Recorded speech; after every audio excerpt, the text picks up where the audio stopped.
Hello friends, அஸ்ஸலாமு அலைக்கும். Welcome to Hasees recipes Tamil. நம்ம இன்றைக்கி ரொம்ப சிம்பிளாக செய்யக்கூடிய ஒரு தேங்காய் லட்டு தான் பார்க்க போகிறோம். டேஸ்ட்டு ரொம்ப சூப்பராகவே இருக்கும். செய்கிற டைமு ரொம்ப கம்மி தான். ஒரு 20 நிமிஷத்தில் நம்ம இதை செஞ்சு முடிச்சிடலாம். இது செய்கிறதுக்கு பொருட்கள்னு பார்த்தா வெறும் 3 பொருள் தான் நமக்கு தேவைப்படும். நமக்கு அதிக பொருட்கள் தேவை கிடையாது. நம்ம வீட்டில் உள்ள பொருட்களை வச்சு நம்ம இதை ஈஸியாக பண்ணிடலாம். பாருங்கள் எவ்வளோ ஜூஸியாக இருக்குது அப்படின்னு சொல்லிட்டு டேஸ்ட்டும் ரொம்ப அட்டகாசமாகவே இருக்கும். இதை நம்ம எப்படி பண்ணலான்னு பார்க்குறதுக்கு முன்னாடி இதான் ஃபஸ்ட் டைம் நம்ம சேனலை பார்க்குறீங்க அப்படின்னா ஹசீஸ் ரெசிபீஸ் தமிழில் சப்ஸ்கிரைப் பண்ணாதவங்க சப்ஸ்கிரைப் பண்ணிக்கோங்க. பக்கத்துள்ள பெல் ஐக்கானையும் கிளிக் பண்ணிக்கோங்க. ஆளுங்கிற ஆப்ஷனே கிளிக் பண்ணிக்கோங்க. அப்போ தான் நான் போடக்கூடிய எல்லா வீடியோஸும் உங்களுக்கு உடனே வரும். நீங்கள் என்னுடைய வீடியோஸை மிஸ் பண்ணாமல் பார்க்க முடியும். நம்ம இப்போ எப்படி பண்ணலாங்கிறத பார்க்கலாம். இப்போ இதுக்கு தேவையான தேங்காய் நம்ம எடுத்துக்கலாம். நம்ம தேங்காய் அந்த ஓட்டிலேருந்து அழகாக கலட்டி எடுத்திருக்கேன். இதை எப்படி ஈஸியாக கலட்டலாங்கிற வீடியோ நம்ம ஏற்கனவே அப்லோட் பண்ணியிருக்கோம். அந்த வீடியோட லிங்க் டிஸ்கிரிப்ஷன் பாக்ஸில் கொடுக்குறேன், நீங்கள் செக் பண்ணி பார்த்துக்கோங்க. இப்போ நம்ம அந்த பின்பக்கம் உள்ள அந்த ப்ரௌன் கலரில் உள்ளது எல்லாத்தையும் நம்ம தோல் சீவி எடுத்துக்கலாம். அப்போ தான் லட்டு பார்க்குறதுக்கு அழகாக இருக்கும். நான் அதுக்காண்டி தான் அந்த பின்பக்கத்தில் உள்ளதெல்லாம் எடுத்திருக்கேன். உங்களுக்கு தேவை இல்லைன்னு நீங்கள் அப்படியே துருவி எடுத்துக்கோங்க. இப்போ நம்ம எப்படி செய்யலாங்கிறத பார்க்கலாம். இப்போ நம்ம ஒரு பேன் சூடு பண்ணிக்கிறலாம். அந்த பேன் லேசாக சூடானதுக்கப்புறமேல நான் 1 ஸ்பூன் அளவுக்கு நெய் ஊற்றுறேன். இது ஆப்ஷனல் தான், வேணான்னா நீங்கள் ஸ்கிப் பண்ணிக்கிறலாம். நெய் நல்லா உருகட்டும். நம்ம உருகினதுக்கப்புறமேல தேங்காவை ஆட் பண்ணிக்கிடுவோம். இப்போ நல்லா நெய் உருகிருச்சு. இனி நம்ம தேங்காவை ஆட் பண்ணிக்கலாம். இப்போ நான் மெஷரிங் கப் தான் நான் எடுத்திருக்கேன். இதில் நான் 3 கப் அளவுக்கு அளந்து எடுத்துக்கிறேன்.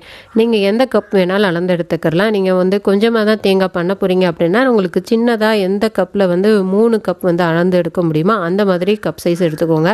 அப்போ தான் அடுத்தடுத்த பொருள் நம்ம சேர்க்குறதுக்கு கரெக்டாக இருக்கும். நீங்கள் இந்த கப்பு 3 கப் மெஷர்மெண்ட்டை நீங்கள் கரெக்டாக ஞாபகம் வச்சுருந்தீங்க அப்படின்னா நீங்கள் அடுத்த மெஷர்மெண்ட் உங்களுக்கு ஈஸியாக பல்க் குவான்டிட்டி பண்ணும்போது கூட உங்களுக்கு ஈஸியாக இருக்கும். அதுக்காண்டி தான் இப்போ நம்ம தேங்காவை அந்த ஈரப்பதம் போகிற அளவுக்கு நம்ம நல்லா வறுத்து எடுத்துக்கிடுவோம். அப்போ தான் நம்ம ஒரு வாரம் வச்சு சாப்பிட்டா கூட அது கெட்டு போகாமல் நல்லாயிருக்கும். ஏன்னா நம்ம தேங்காயில் பண்ணுறதுனால இந்த மாதிரி கொஞ்சம் வறுத்து நல்லா பண்ணோம் அப்படின்னா கொஞ்சம் அதிக நாள் நம்ம வச்சு நம்ம சாப்பிட்லாம். அதுக்கு தான் ஸ்டவ்வை மீடியம் ஃப்ளேமில் வச்சுக்கோங்க. அப்போ தான் தீஞ்சு போகாமல் இருக்கும். தேங்காய் தீஞ்சு போயிடுச்சு அப்படின்னா கலர் சேஞ்ச் ஆயிரும். அப்புறம் டேஸ்ட்டும் நல்லா இருக்காது. அதை மட்டும் கொஞ்சம் பார்த்துக்கோங்க.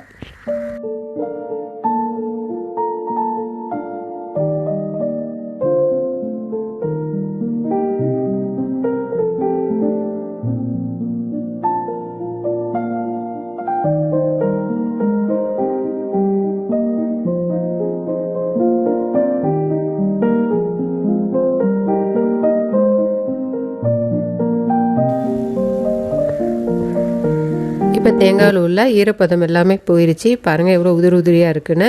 இந்த அளவுக்கு நம்ம வறுத்தெடுக்கணும். அப்போ தான் ஒரு வாரம் வச்சு சாப்பிட்டா கூட நமக்கு நல்லாயிருக்கும். நம்ம இப்போ இந்த தேங்காயிலேருந்து ஒரு 2-3 ஸ்பூன் அளவுக்கு நம்ம எடுத்து வச்சுக்கிடுவோம். நம்ம லட்டில் பெரட்டி எடுக்கிறதுக்காண்டி. அப்போ தான் நம்ம தேங்காவுடைய டேஸ்ட் ரொம்ப நல்லாயிருக்கும்.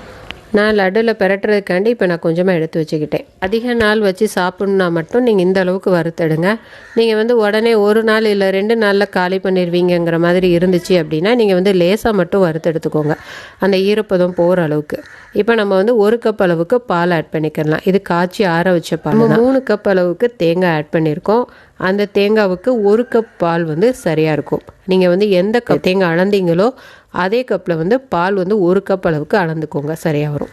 தேங்காயோட அந்த பால் ஆட் பண்ணதுக்கப்புறமேல அது கொஞ்சம் கெட்டி ஆகணும். அது வரைக்கும் நல்லா மிக்ஸ் பண்ணி விட்டுக்கிடலாம்.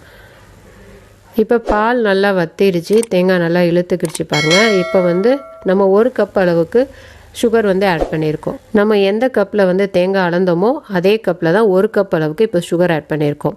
நம்ம 3 கப் தேங்காய் ஆட் பண்ணியிருக்கோம், 1 கப் பால், இப்போ 1 கப் சுகர். இதுதான் கரெக்டான மெஷர்மெண்ட். நீங்கள் எந்த கப்பில் தேங்காய் அளந்தீங்களோ அதுலேயே சுகர் பால் ரெண்டையுமே அளந்தீங்கன்னா உங்களுக்கு சரியாக வரும். நீங்கள் நிறைய பண்ணாலுமே இதே மெஷர்மெண்ட்டை மட்டும் நீங்கள் ஞாபகம் வச்சு நீங்கள் கரெக்டாக பண்ணீங்க அப்படின்னா உங்களுக்கு லட்டு பிடிக்கிறதுக்கு சரியாக வரும்.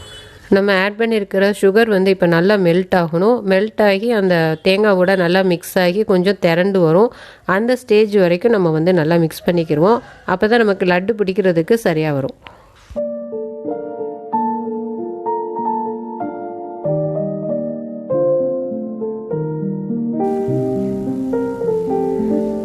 இப்போ நமக்கு நல்லா தண்ணி வத்திருச்சு, திரண்டு வந்திருக்கு பாருங்கள். இந்த அளவுக்கு திரண்டு வரணும். இப்போ நம்ம ஸ்டவ் ஆஃப் பண்ணிவிட்டு ஆற விட்டுறலாம். ஆறுனதுக்கப்புறமேல நம்ம லட்டு பிடிக்கலாம். இப்போ நல்லா ஆறிடுச்சு. இனி லட்டு பிடிக்க ஆரம்பிச்சிடலாம். இதனால் பிடிக்கிறதுக்கு ரொம்ப ஈஸியாகவே வரும். நம்ம நெய் எதுவுமே தடவை தேவையில்லை. பாருங்கள் எவ்வளோ அழகாக வந்து லட்டு பிடிக்க வருது அப்படின்னு.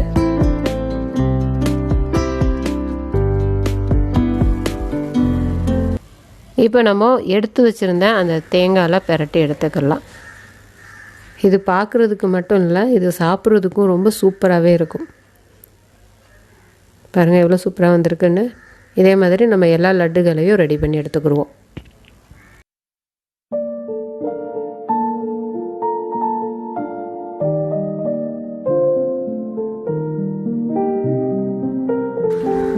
தேங்காவை நீங்கள் இந்த அளவு நீங்கள் வறுத்தெடுத்துருந்தீங்க அப்படின்னா இதை 1 வாரம் வரைக்கும் நம்ம ஸ்டோர் பண்ணி சாப்பிட்லாம். தேங்காவை லேசாக மட்டும் நீங்கள் வறுத்துருந்தீங்க அப்படின்னா இதை 2 நாளில் நீங்கள் காலி பண்ணிடுங்க. இதை ஸ்டோர் பண்ணி வைக்கும் போது கவனிக்க வேண்டியது என்னென்னா, அந்த பாட்டில் வந்து கொஞ்சம் கூட ஈரம் இருக்கக்கூடாது, நல்லா ட்ரையாக இருக்கிற மாதிரி பார்த்துக்கோங்க.